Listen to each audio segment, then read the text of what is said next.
Hi, I'm Wendy Trow and I'm running in the WA state election in March 2021.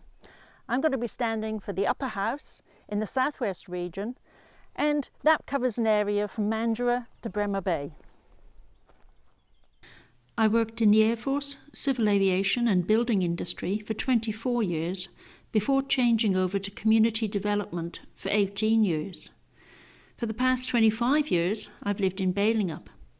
I live in a straw bale house that I built myself.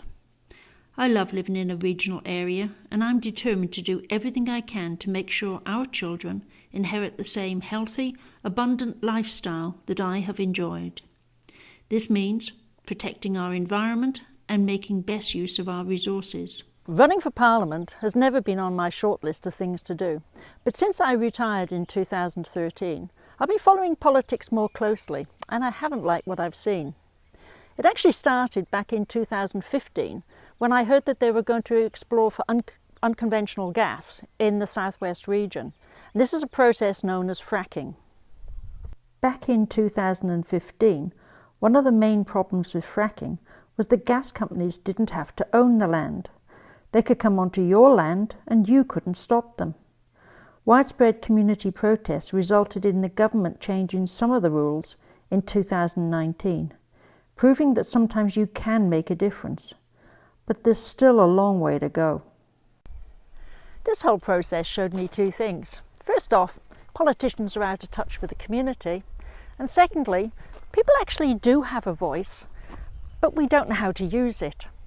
So I suspected that political party donations might have something to do with this, so I decided to follow the money. And this is what I came up with.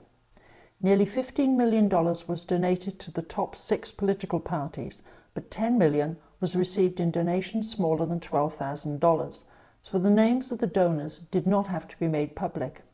The parties with the best transparency were the Greens and the Nationals. So what does this mean? It means we have no idea where 2/3 of donations to political parties are coming from. And even some donations that were declared wouldn't pass the pub test. For example, one party received $200,000 from a Chinese real estate company. This set off alarm bells in my head because we don't know who's funding our political parties and influencing policy. I decided to write to the Premier and ask him about this, and he said, "We've got a working party looking into it."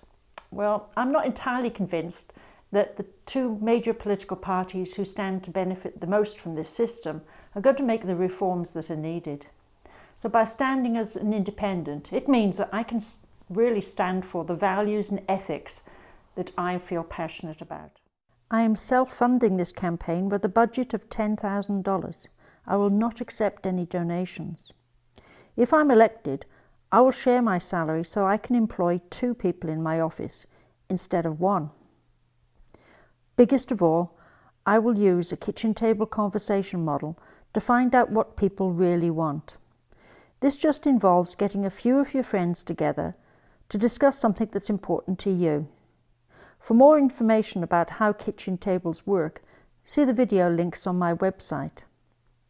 Luckily for me, there's a lot of people who feel the same way as me.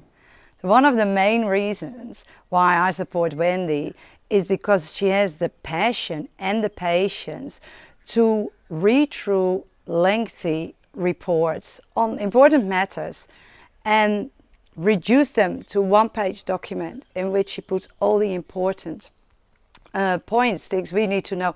And she does that in plain English. And so she builds this bridge between the non-clarity and the wordiness of government documents, and she just turns it into something that you can trust, that you can believe in, and that you can understand. Yeah, and that is very important to me.